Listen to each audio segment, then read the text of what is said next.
Are you the type of person that has to wait till the circumstances are ideal, till you have almost 100% certainty to jump in on anything? Let's explore that. What's up, working people? It's the working man. Share my 2 cents. Hopefully it makes sense. I'm still under the weather, so bear with me over here. So I thought about this recently because I look at the crypto markets, and I spoke the last few videos about Bitcoin in particular, and I was late into the game. At least I think I was late into the game. I started around 2019, and the reason I waited so long is because, truthfully, I didn't really understand how Bitcoin worked, and I didn't really understand the blockchain and all the different components of it. And to be quite honest with you, there are still certain areas of crypto in general that I truly don't understand. But you don't need to have 100% certainty before you jump into something, because unless you're on the building side of that, or unless you're involved deeply in that space, you probably aren't going to understand everything. Even as an investor, if you get into stocks, right, you have fundamental analysis and technical analysis. Most investors are not doing the type of technical analysis that a trader would do, let's say. But if you have certain parameters that fit your buy box, then that should be enough for you to make a decision.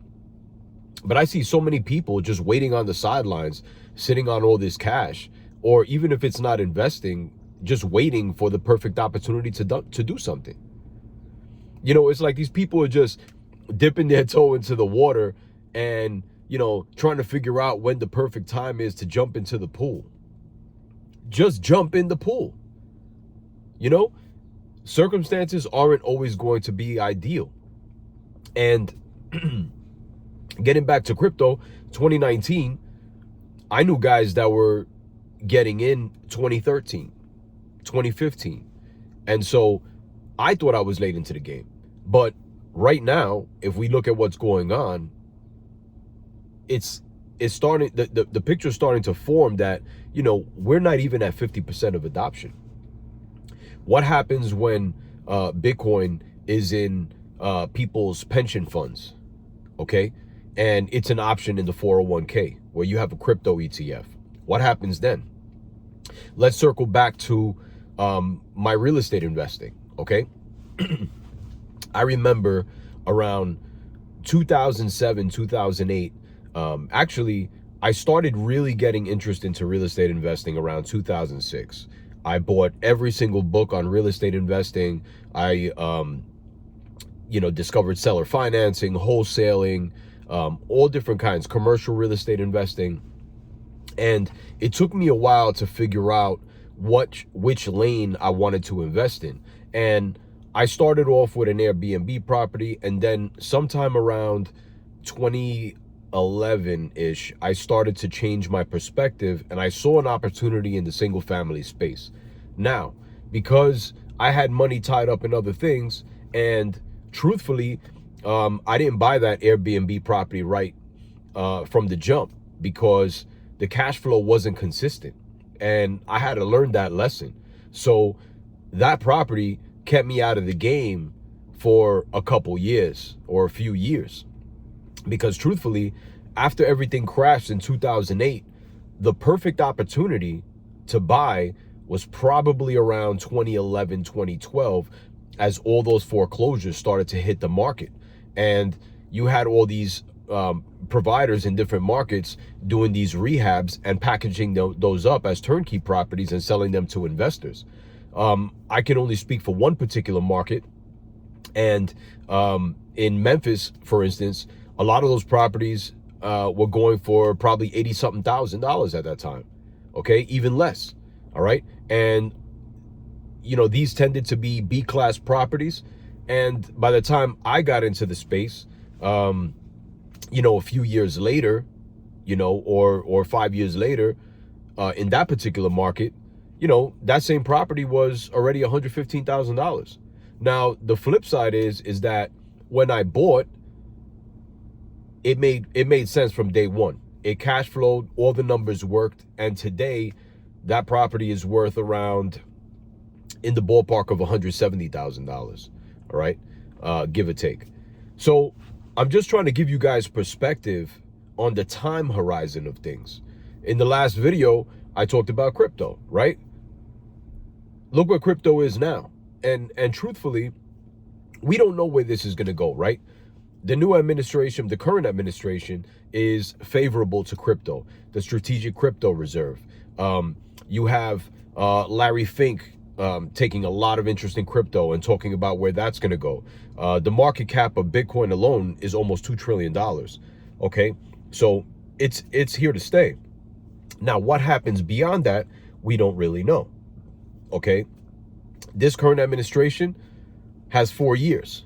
After that 4 years, who knows what's going to happen? You could get a new administration that's going to implement different policies, okay? And maybe that landscape is not crypto friendly. And then we have all these other things going on in the markets right now, and it's hard to decipher where's the best way to go, okay? But the point I'm trying to make here is that you got to take the leap. You can't wait around, okay, if you're looking to invest and waiting for the perfect time, because there never will be the perfect time, okay? You might get lucky and buy in right at the very bottom. You may get lucky and sell at the very top. But the first thing you need to establish is, what kind of investor are you? I'm a cash flow investor. So to me, as long as that asset is producing cash flow and it meets the metrics that I've set in that buy box, then I'm good to go. Okay. Now there are certain other assets that don't produce cash flow, but eventually they will. Okay. There will be an opportunity for you to leverage your Bitcoin. Okay. Mark my words. And you'll be able to get some kind of cash flow on that by lending out whatever coins you have. Okay. There's already other coins that have staking capabilities, right? If you even understand that space. So just get your mind around figuring out which lane you want to go in, understand as much as possible around that space, and just pull the trigger. You got to get in the game, because right now I believe working class people are going to be left behind if you don't jump in the game right now. Okay, we see the wealth gap in this country. There's no point in complaining about it. Yes, we know it's gotten worse. Yes, we know it's worse than it was during the Industrial Revolution. So what? What are you going to do? You're going to complain about it and just not get in the game? Come on, guys. We're better than this.